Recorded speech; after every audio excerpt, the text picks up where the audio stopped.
जाजपुर जिला धर्मशाला विधायकों को आक्रमण घटना रे प्रतिक्रिया रखिंट विधायक हिमांशु शेखर साहू। एक सांबादिक सम्मेलन में आक्रमण घटना को दृढ़ निंदा करिसेंती विधायक कहले एने पुलिस प्रशासन सजग रही 10 जन को गिरफ्त करा जाइथिबा बेले आउ अन्य समस्त अभियुक्तों को गिरफ्त करा जिवो।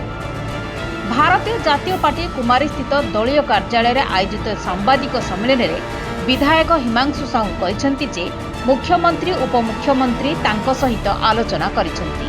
राज्य सरकार मध्य ये घटना को गुरुतर सहित नैथिबा से कहते खूब शीघ्र एथिरे प्रत्यक्ष और परोक्ष भाव में संपृक्त थिबा समस्त आसामी को गिरफ्त करा जिवो।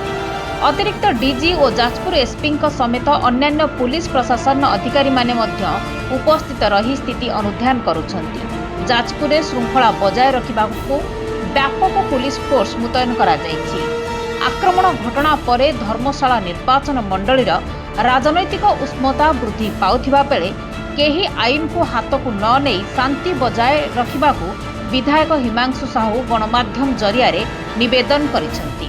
एपरी निंदनीय घटना घटला पर कल एडिशनल डीजी एवं एसपी एवं अन्य एसपी एवं जिलार समस्त आईआईसी एवं force platoon force Bhubaneswar Cuttack सब आड़ रिजर्व फोर्स सब आसिकी बर्तमान जाजपुर अच्छा जो मैंने भाया निंदनीय भाया घटना जो मैंने घटे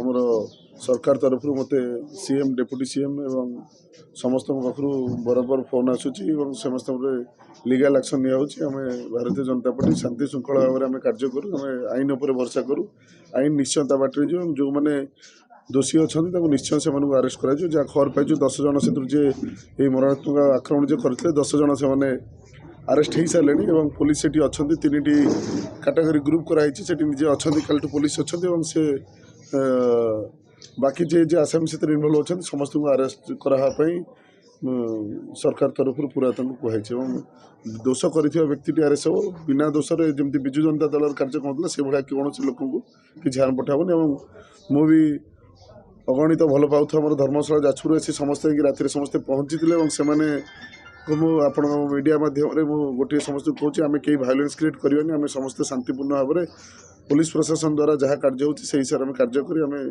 जहाँ आसामी की गिरफ्त कर जाजपुर में शांति श्रृंखला बजाय रखिए। अन्य पक्षरे कोरेई विधायक आकाश दास नायक मध्य घटना को दृढ़ निंदा करिसेंती। जड़े जनप्रतिनिधि को एपरी आक्रमण कराजिबा निंदनीय एवं एभले हिंसा को बर्दाश्त कराजिबो नाही बोली कहिसेंती आकाश दास नायक। निश्चित भाव में जड़े लोकप्रतिनिधि को एभली भाव में आक्रमण करने अत्यंत निंदनीय घटना। गणतंत्र में हिंसार कौन स्थान ना सभ्य समाज में हिंसार कौन स्थान ना जो मैंने एभली घृण्य अपराध कर आगामी दिन में निश्चित भाव में दृढ़ कार्यानुष्ठान ग्रहण कर मोर आशा अच्छी। निश्चित भाव में ये गोटे हताशार प्रतिफलन देखा आगामी दिन में यार दृढ़ जवाब दिज्व कौन प्रकार हिंसा को बर्दाश्त करा गतकाली संध्यारे जाजपुर बुढ़ानदी पोल उपरे धर्मशाला विधायक हिमांशु शेखर साहू को आक्रमण होइथिबा अभियोग होइतिला। किछि लोक तांको कार को भांगिबा सहित तांको बेकरू सुना चेन मध्य छिड़ाई नैथिले। एपरिकी विधायकों को मध्य माड़ मारिथिले। प्रणव प्रकाश दास को समर्थक माने आक्रमण करिथिले बोली से सीधासळख अभियोग करिथिले। जाजपुर कृष्णचंद्र नायकଙ୍କ रिपोर्ट खबर ओडिशा।